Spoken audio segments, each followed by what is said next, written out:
May I come in please? ఓరి నాయనోయ్, film festival లాగా ఫుడ్ ఫెస్టివల్ ఏంట్రా? అమ్మో అమ్మో అమ్మో, దొల్లేవి, ఈదేవి, ఎగిరేవి, పాకేవి. ఓరి దుర్మార్గులారా, డిస్కవరీ ఛానల్ లో కూడా ఇన్ని జంతువులు చూడడం కదరా. కొండ మీద తొండేసినట్టు ఎట్ట ముందు వస్తాడో ఎదవా. రాస్కెల్, నీ కళ్ళకి ఎలా కనబడుతున్నాను రా? లావుగానే కనిపిస్తున్నావు. చూడు నాన్న, వీడేమంటాడు? ఎవడరా నువ్వు? నా బిడ్డ నా ఇష్టం. అసలు అంతర్దృష్టి తగిలి ఎంత అయ్యాడు. నీ వాస్తు మీద ఎంత సంపాదించావు చెప్పు నాకు. ఏమో నాకేం గుర్తే, వచ్చింది వచ్చినట్టు అదిగో శబరిమలలో ఏనుగును మేపడానికి సరిపోయినట్టు ఈడికి సరిపోతుంది. చేసే కన్న బిడ్డను పట్టుకుని ఏమిటా మాటలు? కన్న బిడ్డ కాదాడు, కొన్న గ్రైండర్. ఏ ప్లేస్ కా ప్లేస్ బాగా సెట్ అయింది. ఏ మూల ఏ వండాలో అవన్నీ కొలత ప్రకారం బాగా ఫిక్స్ అయ్యాయి. ఏంటి ఒళ్ళెలా ఉంది? నీదా? చెప్పుతో కొడతాను. ఈ పూటకు బతికిపోయావు. మా ఆయన ఊళ్ళో లేడు. ఆహా, మీ ఆయన ఊళ్ళో లేకపోతే నాకెందుకు చెప్పడం? ఎంకరేజ్మెంటా? ఏమిటి సుశీల వాళ్ళ ఆయన ఊళ్ళో లేడని చెప్పి వెళ్తుంది? సైడ్ ట్రాకా? మీ ఇంట్రాక్కే లైన్ లో లేదు, నా ఫేస్ కి సైడ్ ట్రాక్ కూడాను. సైట్ కొందట వాస్తు చూడమంది. నీ బోర్డు వాస్తు గురించి అడుగుతుందా? నీ వాస్తు విని 10 రూపాయలు ఇచ్చే దిక్కు లేదు. నీ మొహానికి బోర్డు ఒకటి, దానికి ఖర్చైన 100 రూపాయలు ఇంతవరకు సంపాదించలేదు. వాస్తట వాస్తు, పద లోపలికి. నన్ను మరీ అంత తేలిగ్గా తీసి పారాయకు. ఏ ఆ శాసగిరిరావు గారు నా వాస్తు విని లక్షాధికారి అయిపోలేదా? అంతకు ముందు వాడు కోటీశ్వరుడు. నీ వాస్తు సలహా విని లక్షాధికారి అయ్యాడు. నీ వాస్తు సలహా విని మా ఊరి ఎమ్మెల్యే ఏమయ్యాడు? ఆడికంటే ఊరు నడిబొడ్లో శిలా విగ్రహం ఎట్టించేసుకున్నాడు. టెర్రరిస్టు చంపేశాక. అది సరే గాని నీ వాస్తు మీద ఎంత సంపాదించావు చెప్పు నాకు. ఏమో నాకేం గుర్తే, వచ్చింది వచ్చినట్టు అదిగో శబరిమలలో ఏనుగును మేపడానికి సరిపోయినట్టు ఈడికి సరిపోతుంది. చేసే కన్న బిడ్డను పట్టుకుని ఏమిటా మాటలు? కన్న బిడ్డ కాదాడు, కొన్న గ్రైండర్. అమ్మా ఆకలేస్తుందమ్మా. విన్నావా? ఆడి జీర్ణశక్తికి సమాధానం చెప్పడానికి నా జీవశక్తి చాలడం లేదు. ఇదిగో మీ బ్రదర్ పద్మనాభం దగ్గరికి వెళ్ళు, 1000 అట్రా. ప్రతిసారి వాడి దగ్గరికి వెళ్ళి అడుక్కోవడానికి నీకు సిగ్గుగా లేదు? నాకు సిగ్గుగా ఉండబట్టే నిన్ను వెళ్ళమంటున్నాను. ఎంతైనా అక్క తమ్ముళ్ళ సెంటిమెంట్. నువ్వు కన్నీళ్ళు ఎడితే కాదంటాడా? నానా నువ్వు ఉండ్రా. చూడు, ఈ కాలంలో రక్తం పంచుకుని పుట్టిన వాళ్లే ఒకరికొకరు సాయం చేయడం లేదు. వాడు పిన్ని కొడుకైనా పిచ్చి వెదవ కాబట్టి మనం అడిగినప్పుడల్లా ఇస్తున్నాడు. ఇక నోరు మూసుకొని లోపల. నానా ఫైనాన్స్ మ్యాటర్స్ మాట్లాడుకుంటుంటే ఆ పిచ్చిన కాకిలక్క ఆవుకావు అంటావు నువ్వు ఒకడం. అయ్యో, మన ఇంటి ఓనర్ వస్తున్నాడు నాన్న. సుబ్రహ్మణ్యం, ఇవాళ అద్దె ఎలా ఇవ్వ చూస్తా. నువ్వు ఇంట్లోకి వెళ్ళి దాక్కో. అలవాటు ప్రకారం నువ్వు లేవని చెప్పి పంపించేస్తాను.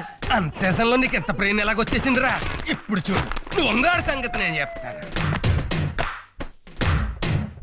ఒరే తిరుపతి, మీ నాన్న ఇంట్లో ఉన్నారా? ఉంటే మాత్రం ఉన్నాడని చెప్తావా? హౌస్ ఓనర్ కి లేడని చెప్పాలని నాకు తెలుసు. మీ ట్రిక్లని నా దగ్గర ట్రక్కు వెదవని. ఒరే, నా 4 నెలల అద్దె ఇవ్వకపోతే ఇవాళ మీ సామాన్ అంతా బయటపడేస్తాను. ఏమనుకుంటున్నారు ఏమిటో? అయితే సత్తాను అంతే కదా. అయ్యో, ఏం చేస్తున్నారండి?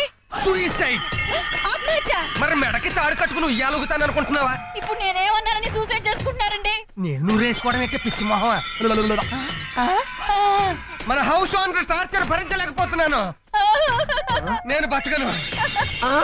అయ్యో, అద్దె కట్టకుండా ఆత్మహత్య చేసుకుంటున్నారు ఏమిటి? నీ హింస భరించలేక. ఇదిగో నా జేబులో ఒక లెటర్ పెట్టి మరీ చచ్చిపోతున్నాను. మర్చిపోకుండా పోలీస్ స్టేషన్ లో ఇయ్యి. ఏమిటా లెటరు?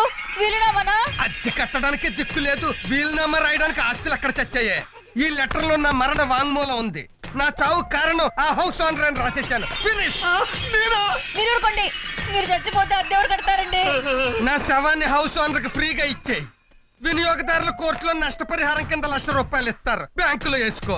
నేను చచ్చాక సూసైడ్ హౌస్ అని ఇంట్లోకి అద్దెకి దిగడానికి ఎవరు రారు. నువ్వు హ్యాపీగా ఉండు. నేను అప్పుడప్పుడు వచ్చి ఇంటి కప్పు నుంచి తొంగి చూసిపోతా. Cup cup. ఇదిగో సుబ్రహ్మణ్యం, నేను అద్దె కోసం రాలేదు. ఇంటి కప్పు కారుతోందన్నావు కదా, బాగు చేద్దామని వచ్చాను. ఊరి దుర్మార్గుడా, ఈ మొక్క ముందే చెప్పి ఆడవచ్చుగా. నేను తొందరపడి హ్యాంగ్ చేసేసుకుంటే ఏమయ్యేది? తప్పక చచ్చి ఉండేవాడిని.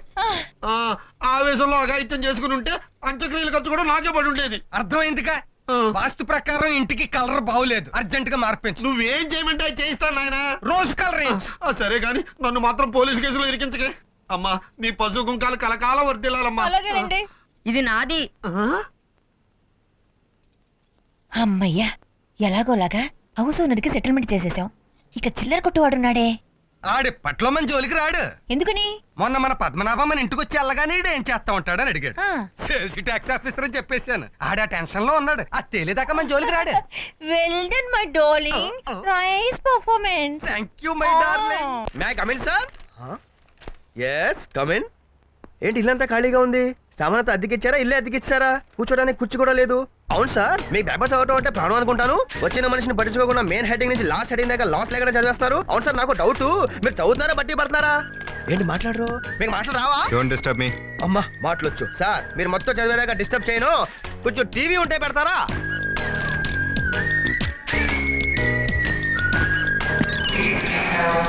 ఏంటిది? పక్కింట్లో టీవీ చూస్తారా? ఏ మన టీవీ లేదా? ఓహో, కరెంట్ ఛార్జీలు పెరిగే టీవీ కొనలేదా? అవును, ఇప్పుడు మీరు ఈ టీవీ చూడాలంటే ఏం చేస్తారు? ఊరికి ఎరుకల ఛానల్ మారుస్తా ఆ? నేనేం మార్చలేదు. టీవీ ఎక్కడ, రిమోట్ ఇక్కడ. అంటే వాళ్ళ కొన్న టీవీకి రిమోట్ మీరు కొన్నారా? లేదు, ఆ. వాళ్ళ అబ్బాయి ఆడుకుంటూ రిమోట్ ఇక్కడ వదిలేసింది. అంటే రిమోట్ కూడా ఓసీయేనా? మీ ఖర్చుతో కొనేది పేపర్ ఒకటే అనమాట. సార్ పేపర్ ఇవ్వండి సార్, పక్కింట్లో ఇవ్వాలి. రాయ్, ఎవరు నువ్వు? ఆయన పేపర్ ఏం చదువుతుంటే డిస్టర్బ్ చేస్తావు? పేపర్ అయిందా? మీకు అలా చెప్పారా? పేపర్ కొనే మొహాన్ అది. అంటే పేపర్ కూడా కొనరా సార్ మీరు? రేయ్, 3 మానభంగాలు, 6 హత్యలు, 12 యాక్సిడెంట్లు. డిటెక్టివ్ నావల్ చదివినట్టు ఉంది. మీరు ఇచ్చే 50 పైసలు అద్దెకి ఆ న్యూస్ ఎక్కువ. రేయ్, దీని 50 పైసలే ఎక్కువ. పోరాపు. ₹2.80 పేపర్ ని ₹10 అద్దెచ్చి చదివారే. ఆహా, ఇంత పొదుపు చేస్తున్నా మన దేశం ఎందుకు సార్ వెనకబడిపోయి ఉంది? ఆ తర్వాత చెప్తా గానీ ముందు నువ్వెవరో చెప్పు.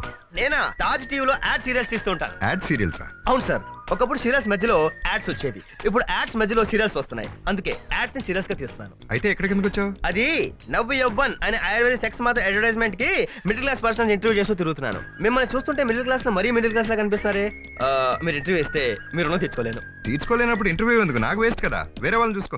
ప్లీజ్ సార్, ఊరికి నేవద్దు. మీరు ఇంటర్వ్యూ ఇస్తే మీకు షేవింగ్ సెట్ ఫ్రీగా ఇస్తాను. నువ్వు సెట్ ఇస్తే నేను సోప్ కొనుక్కోవాలా? అదేం కుదరదు. రెండింటికి కలిపి ₹200 క్యాష్ ఇచ్చేయి. ఆహా, ఏమి ఎకానమీ సార్, పాకెట్ లో క్యాష్ ఉంది, తీసుకోండి. Very good. ప్రశ్నలు మీరు అడుగుతారు, నేను అడగాల? నాకు అడగటం అలవాటు. నాకు చెప్పడం అలవాటు. అడగండి.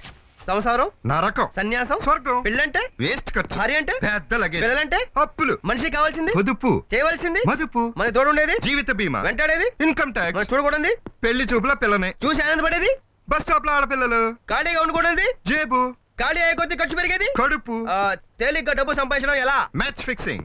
మీ అభిమాన నటుడు వీరప్పన్. వీరప్పన ఎందుకలా? కానీ ఖర్చు లేకుండా గత 14 ఏళ్లుగా 2 రాష్ట్రాలని పరిపాలిస్తున్నాడు కాబట్టి. ఆహా, పద్మనాభం గారు, మిమ్మల్ని అర్థం చేసుకోవడానికి ఆ కన్నడ రాజ్ కుమార్ కూడా సరిపడు. ఆ పాదాలు ముందు పెడితే ఓ క్లోరప్ తీసుకుంటారు సార్. ఎందుకో? మా ప్రేక్షకులు కూడా దండం పెట్టుకుంటారు. పద్దు, ఒరే పద్దు, అక్క. ఎలాగున్నావురా తమ్ముడు? హాస్పిటల్ పేషెంట్ అడిగినట్టు అదే అడగటం. సార్, ఎవరి వైద్య బృందం? మా రిలేటివ్. రే బామ్మర్ది, నార్త్ వైపు నిలబడి ఉన్నావు. వాస్తు ప్రకారం ఈస్ట్ వైపు తిరిగి మాట్లాడితే మంచిది. ఎవరికి? మీకా? కాదు, మనకే. ఎరా తిరుపతి, బాగున్నావా? బాగున్నా. Tirupati suitable name.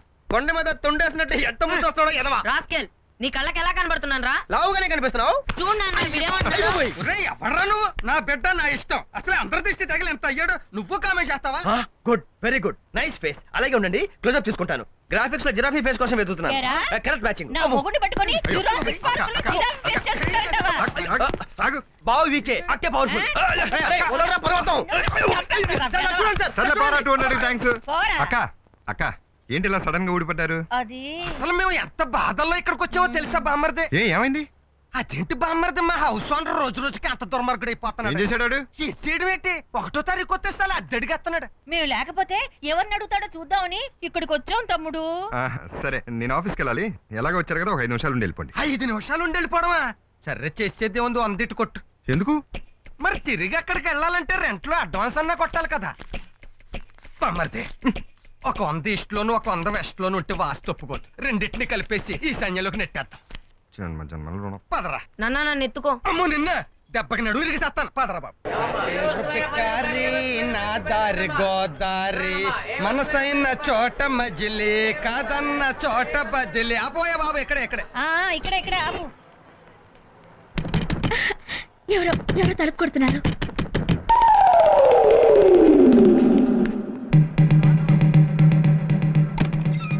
అడుగు, వస్తున్నాడు. నీ తమ్ముడు వస్తున్నాడు. ఎక్స్ప్రెషన్ మార్చు. కష్టాల్లో ఉన్న మనం సాటిస్ఫైస్ పెట్టు. ఏం బాబు గారు, ఫ్యామిలీతో పాటు లగేజ్ తో వచ్చేసారు? ఏంటండి, వాళ్ళని బయట నిలబెట్టి మాట్లాడుతున్నారు? లోపలికి రమ్మనండి. రండి గారు. ఏయ్, నీకు అసలు బుద్ధి ఉందా? వాళ్ళేదో ఊరు ప్రయాణం పెట్టుకుని చెప్పేద్దామని వస్తే ఇక్కడ ఉండిపోమంటావేంటి? మీరు ప్రొసీడ్ అవ్వండి బాబు. ఊరి ప్రయాణం కాదు బామ్మర్ది, ఊరే వదిలిపెట్టేసి వెళ్ళిపోతామని బయలుదేరు. నీకు అసలు బుద్ధి జ్ఞానం ఉందా? అయ్ బాబోయ్. మీ అక్క నన్ను మనకు ఊరు వదిలిపెట్టి వెళ్ళిపోయే స్వేచ్ఛ ఎక్కడ ఏడిసింది? ఈ ఊళ్ళో ఎవరో తెలిసిన వాళ్ళు లేకపోతే మన ఇష్టం వచ్చినట్టు వెళ్ళిపోవచ్చు. కానీ మా తమ్ముడు ఒకడు ఉండిపోయాడు ఇక్కడ. ఆయన వదిలేసి వెళ్ళిపోతాడు, ఎంత బాధపడతాడు అని మీ అక్క బలవంతంగా నన్ను నొక్కేసి ఇక్కడికి లాక్కొచ్చేసింది. అడుగు. అవునవును, నన్ను వదిలి ఎక్కడికి వెళ్తారు? ఎందుకు వెళ్తారు? అవును పద్దు, మరి సిస్టర్ సెంటిమెంట్ కదా. నేనుండగా నువ్వెక్కడికి వెళ్తావు? నీ కష్టాలు నా కష్టాలు కాదా? నీ కుటుంబాన్ని ఆ మాత్రం పోషించలేనా అని అని నేను అడిగితే ఆ నేనేం సమాధానం చెప్పాలి? అదే కదా ప్రాబ్లం. నిజమే, నా మీద ప్రేమతో లేనిపోని అని బానే ఊహించుకున్నారు. రమ్య చూడు రమ్య, ఆ రోజు మా గుమ్మం ముందు నిలబడి మా సహాయం అడిగావు. ఈ రోజు మేము నీ గుమ్మం ముందు నిలబడ్డాం. లోపలికే రమ్మంటావు, బయటికే పొమ్మంటావు, ఏదో ఒకటి నువ్వే నిర్ణయించు. ఏమండి లోపలికి రండి. ఎందుకు లోపలికి? అబ్బా, చెప్తాను కదా ముందు రండి. అరే, మనం వెళ్తే వాళ్ళు వచ్చేస్తారు వెనకాలే. Common scene. ప్రతి మొగుడిని పెళ్ళం కన్విన్స్ చేస్తది, కానీ మీ తమ్ముడు బడ్జెట్ మీద నిలబడే భీష్ముడు కదా, కనుక తనే పెళ్ళాన్ని కన్విన్స్ చేసేసి లోపల సెటిల్ అయిపోయి పెళ్ళాన్ని బయటికి పంపిస్తాడు. ఆవిడ బయటకు వచ్చి వీఆర్ సో సారీ, మళ్ళీ కలుద్దాం బాయ్ అంటది. అదే ఇప్పుడు మనం వింటాం. ఏం నువ్వు బడ్జెట్ పెంచుకోవాలని ఆరాటంగా ఉందా? ఆ ఫ్యామిలీని పోషించాలంటే స్టేట్ గవర్నమెంట్ సహాయం తీసుకోవాలి. ఇప్పుడు మాత్రం వాళ్ళకి అప్పుడప్పుడు ఖర్చులకి డబ్బు సర్దటం లేదా? వాళ్ళు ఇక్కడే ఉంటే ఆ ఖర్చులో సగం కలిసి వస్తుంది. అంతేకాకుండా మీ అక్క నాకు వంట పని ఇంటి పనిలో సాయంగా ఉంటుంది. మీ బావ ఎలాగో ఇంటి కాపలా ఉంటాడు. ప్లీజ్ వాళ్ళని ఇక్కడే ఉండమనండి. అంతేనంటావా? ఇంకేం ఆలోచించకుండా రండి. ఏంటన్నయ్య లోపలికి రాకుండా ఇక్కడే నిలబడ్డారు? ఆ లోపలికి రమ్మని నువ్వు చెప్పలేదు కదా. అయితే మాత్రం ఇది మీ ఇల్లు కదా? వదినా సామాన్ తీసుకుని లోపలికి రండి. బామ్మర్ది బామ్మర్ది మా మంచి బామ్మర్ది. ఇదిగో 30 రూపాయలు ఎలా ఆడు మొహన కొట్టేస్తాను. ఏంటి అది కూడా లేదా? అన్న దగ్గర లేక కాదు, నీ ఇంటికి వచ్చి నేను ఇస్తే నువ్వు ఫీల్ అవ్వేంటి? నువ్వు వెళ్ళిపో, నేను ఇచ్చేసి వచ్చేస్తాను. ఇదిగోరా ఉంచేసుకొచ్చి వెళ్ళరేమో ఒక్కర్లేదు. నువ్వు దగ్గర బాబు మనం సెటిల్ అవ్వాల్సింది ఎక్కడ కదా అక్కడ. వాటర్ పోయికే మ్యాటర్ లోపలికి వెళ్ళదు. కష్టపడి సంపాదించడం ఎలాగో చేత కాదు. కష్టపడన్నా తినవయ్యా, మెక్కు బాగా మెక్కు. మెక్కుతాంలే. ఇదిగో తిండం అయిపోయాక వాసన బయటకు రాకుండా ఇల్లు అంతా సాంబ్రాన్ని కొట్టి ఓ అంబికా దర్బార్ వెలిగించు. అలాగే. ఏంటి నీచు వాసన? మహర్షి లాంటి మా బావింట్లో మసాలా వాసన. అయ్యో ఆ సైదన్ గడు వస్తున్నాడు, ఆకు ముయ్యండి. దొంగ సచ్చినోడు ఇప్పుడే రావాలా? ఇదిగో చెరుకు ఇడ్లీ అయ్యి అట్మాస్ఫియర్ కి కాసిన చట్నీ కూడా అయ్యి. అలాగే. అబ్బా, తొందరగా చట్నీ కూడా ఇవే వచ్చేస్తున్నాడు. ఏంటి బెదరు బ్రేక్ఫాస్టా? కాదు, ఫాస్ట్ ఫుడ్. అంత పెద్ద ఆకాశంలో చిన్న చందమామలాగా ఇంత పెద్ద ఆకులో సింగిల్ ఇడ్లీ. మా ఫ్యామిలీ మొత్తం డైటింగ్ చేస్తున్నాం. మా పద్మనాభం బామ్మర్దికి బడ్జెట్ తగ్గించాలని, మా ఓడి కొళ్ళు తగ్గించాలని. పాపం ఏనుగు తొండడానికి ఐస్ క్రీమ్ అందించినట్లు ఈ సింగిల్ ఇడ్లీ ఇడికే సరిపోతుంది. ఏమిటలా దిష్టి పెడతావు? వీడు తిన్నది కూడా అరగదు. అబ్బా వీడు మనసు పెట్టి గుండ్రాయి మింగినా అది గ్రైండర్ లో బత్తలాగా నలిగిపోవాల్సిందే. నాన్న కాలు కనబడుతోంది. ఎవరు కాలు? మరి కాలు కనపడదేటి, ప్యాంట్ ఎక్కడ దాకానే కుట్టాడు. కనిపించేది నీ కాలు కాదు, కోడి కాలు. పాతాల భైరులో మాంత్రికుడు మంత్రదండం తీసినట్టు ఈడేంటి కోడికలు తీశాడు? May I comment please? ఓరి నాయనోయ్, ఫిల్మ్ ఫెస్టివల్ లాగా ఫుడ్ ఫెస్టివల్ ఏంట్రా? అమ్మో అమ్మో అమ్మో, దొల్లేవి, ఈదేవి, ఎగిరేవి, పాకేవి. ఓరి దుర్మార్గులారా, డిస్కవరీ ఛానల్ లో కూడా ఇన్ని జంతువులు చూడడం కదరా. మా బావ ఒక ఇడ్లీ తినడానికి గంట ఆలోచిస్తాడు, అలాంటిది ఆయన సంవత్సరం అంతా తినేది గంటలో తినేస్తారా మీరు? మా ఇష్టం వచ్చినట్టు మేము తింటాం. అరేటానికి నువ్వెవరు? నేను ఎవర్నా? ఈ ఇల్లు మా అక్కది. ఈ ఇల్లు మా తమ్ముడిదే. నన్ను కమిట్ అవ్వేంటి? Your my husband. యా యా యా యా యానా? మా బావ బడ్జెట్ దెబ్బతీసి మా అక్క ఫ్యామిలీ దేవాలయం తీయడానికి ఎంత పెద్ద ముఠా చేరింది ఇక్కడ. అమ్మో, మిమ్మల్ని ఇంటి నుంచి తరవేదాకా నేను ఇక్కడే ఉంటాను. నాన్న నువ్వు పర్మిషన్ ఇస్తే వీడు 2 చెవులు నేను తినేస్తా. ఏంటి చెవులు తినేస్తావా? ఈ లేత పశువుకి ఎన్ని మోసాలు అలవాటు చేశారా మీరు? ఈ డిష్ ఏంటి? లంచ్ ఐటమ్ కూడా చూసేశాడు. అంటే మధ్యాహ్నం కూడా కోడి రెడీ చేస్తున్నారు అనమాట. చంద్రబాబు నాయుడు ప్రపంచం అంతా అప్పు కోసం ఎందుకు తిరుగుతున్నాడో ఇదిగో ఇస్త్రాగం చూస్తే అర్థమవుతుంది. బావా, పద్మనాభం బావా, nobody can save you.